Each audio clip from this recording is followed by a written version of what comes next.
destroy you when I smite the land of Egypt.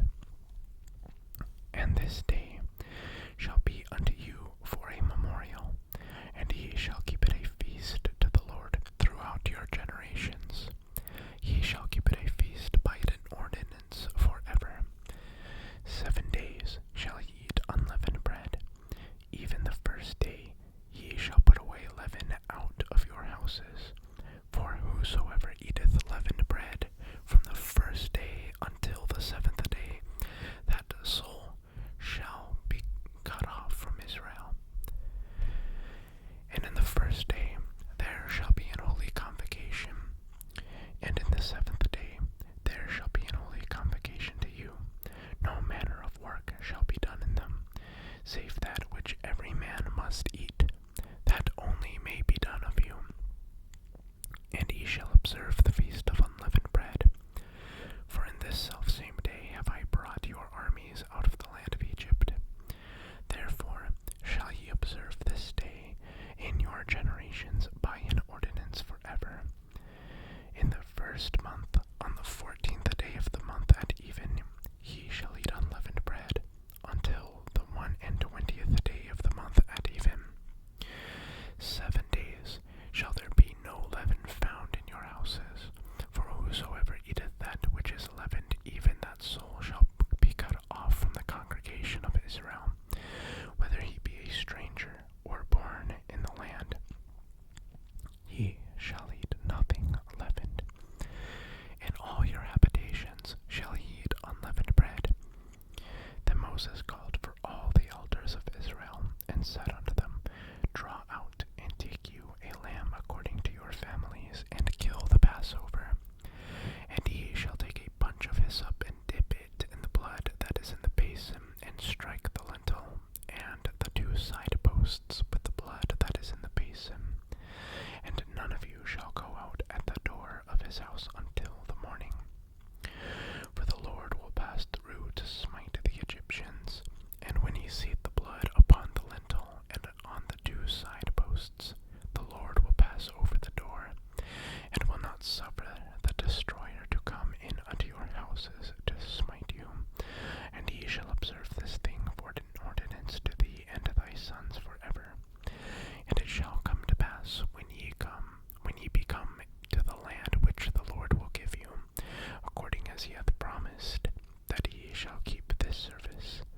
And it shall come to pass, when your children shall say unto you, What mean ye by the service? That ye shall say, It is the sacrifice of the Lord's Passover, who passed over the houses of the children of Israel in Egypt, when he smote the Egyptians and delivered our houses. And the people bowed the head and worshipped. And the children of Israel went away and did as the Lord had commanded Moses and Aaron. So did they. And it came to pass that at midnight the Lord smote all the firstborn in the land, from the firstborn of Pharaoh that sat on his throne, unto the firstborn of the captive that was in the dungeon, and all the firstborn of cattle.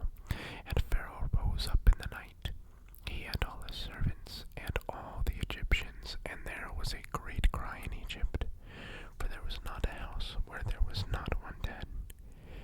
And he called for Moses and Aaron by night, and said, Rise up and get you forth from among my people, both ye and the children of Israel, and go serve the Lord as ye have said. Also take your flocks and your herds as ye have said, and be gone and bless me also. And the Egyptians were urgent upon the people, that they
stranger that sojourneth among you. Thus did all the children of Israel, as the Lord commanded Moses and Aaron, so did they.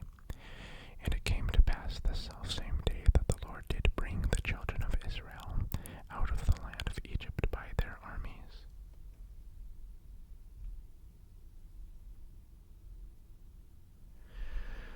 Alright. So,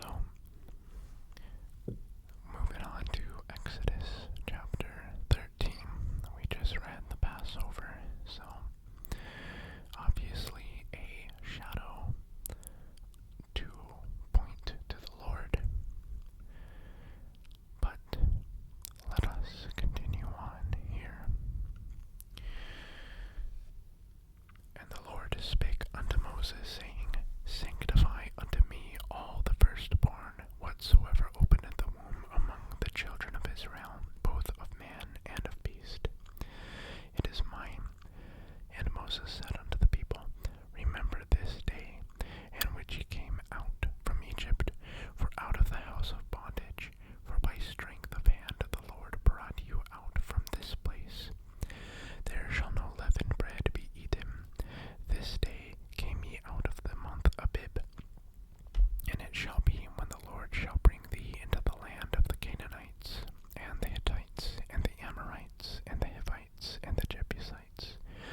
a constant cloudy pillar and pillar of fire by day and by night. That did not go away. Pretty cool. Alrighty then. Let us continue.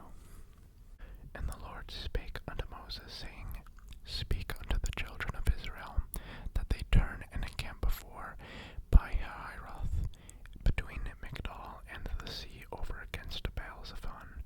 Before it shall ye encamp by the sea, for Pharaoh will say of the children of Israel, They are entangled in the land, the wilderness hath shut them in. And I will harden Pharaoh's heart, that he shall follow after them, and I will be honored upon Pharaoh, and upon all his host, that the Egyptians may know that I am the Lord. And they did so. And it was told the king of Egypt that the people fled, and that the heart of Pharaoh and of his servants was turned against the people. And they said, Why have we done this, that we have let Israel go from serving us? And he made ready his chariot, and took his people with him. And he took 600 chosen chariots, and all the chariots of Egypt, and captains over every one of them. And the Lord hardened the heart of Pharaoh king of Egypt, and he pursued after the children of Israel. And the children of Israel went out with an high hand, but the Egyptians pursued after them. All the horses and chariots of Pharaoh, and his horsemen, and his army, and overtook them encamping by the sea, beside Pi-hahiroth, before Baal-zephon. And when Pharaoh drew nigh, the children of Israel lifted up their eyes, and behold, the Egyptians marched after them, and they were sore afraid. And the children of Israel cried out unto the Lord, and they said unto Moses, Because there were no graves in Egypt, hast thou taken us away to die in the wilderness? Wherefore hast thou dealt thus with us, to carry us forth out of Egypt? Is not this the word that we did tell thee in Egypt, saying, Let us alone, that we may serve the Egyptians? For it had been better for us to serve the Egyptians than that we should die in the wilderness. And Moses said